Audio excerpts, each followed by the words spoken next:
What's going on, guys? Welcome back to my channel and another episode of Weekend Watch, where I break down the top 5 movies at the weekend box office, and I also let you know what is coming to streaming services. This past weekend proved that Blumhouse is still a powerhouse. The reason why I say this is because Blumhouse took a little bit of a misstep with The Exorcist Believer at the beginning of the month.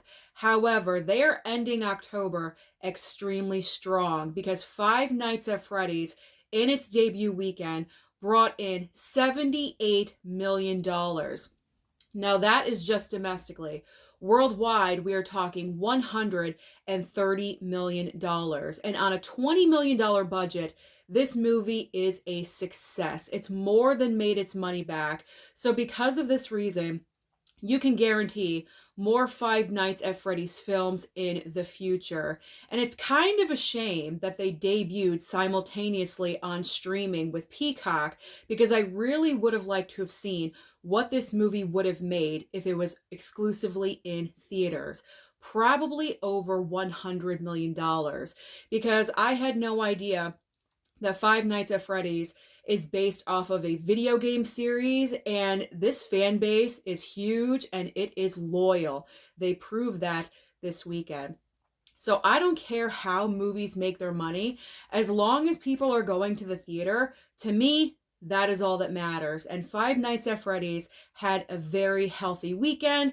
It's going to be interesting to see if it can carry through the month of November. So let's head on into the rest of the top 5. In second and third place, second place belongs to Taylor Swift, The Eras Tour, with $14.7 million. Third place is Killers of the Flower Moon, with $9 million even. In fourth and fifth place, fourth place is a movie called After Death. I have not heard of this. If I knew about it, I would have mentioned it in a previous video, but I have no idea what this film is. It must be a smaller film, but it made the top 5, enough to bring in $5 million. And rounding out the top 5, we have Blumhouse in first place, and also in fifth place, it is The Exorcist Believer with $3.1 million.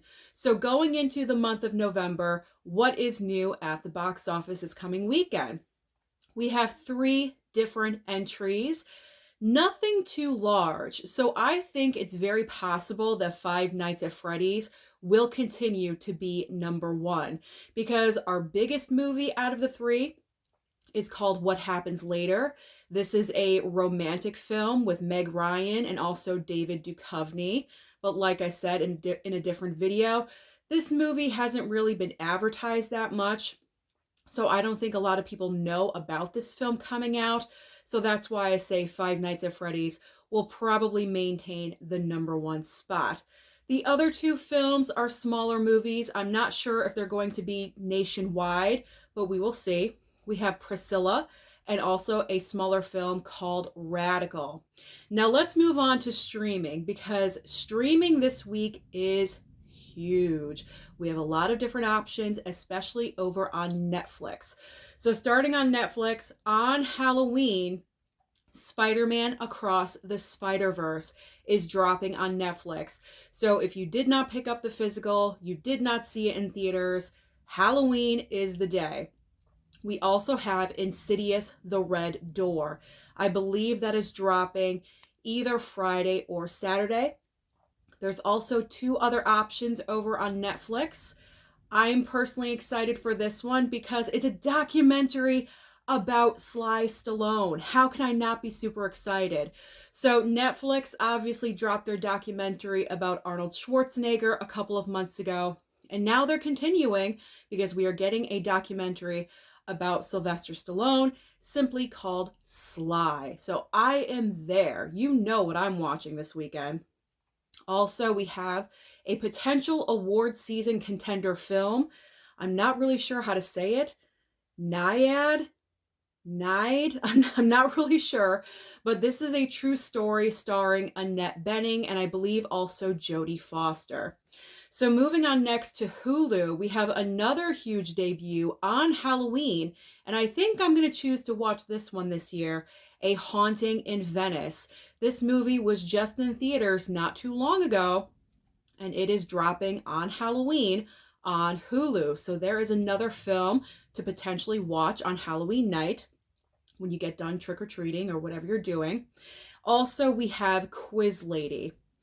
Disney Plus is debuting The Three Detectives. Now, I apologize about the blurriness of this picture, but this is the only poster picture. Strike that, reverse it.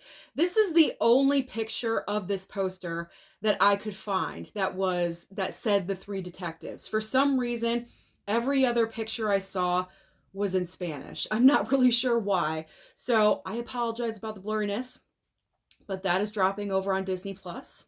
Then over on Amazon Prime, we have Invincible Season 2 and also Romancero.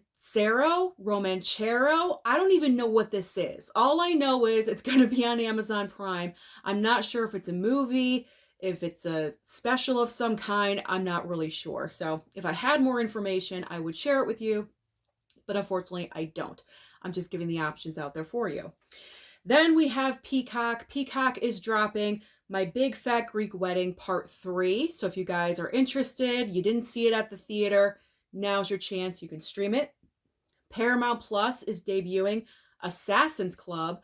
And finally, over on Apple TV Plus, we have Fingernails. Again, I have no idea. No idea what this is about. I'm assuming it's a movie. It could be a limited series. I'm not really sure, but it does sound interesting. I am intrigued. If I had Apple TV Plus, maybe I'd possibly give it a chance. So that is everything happening at the box office and also on streaming.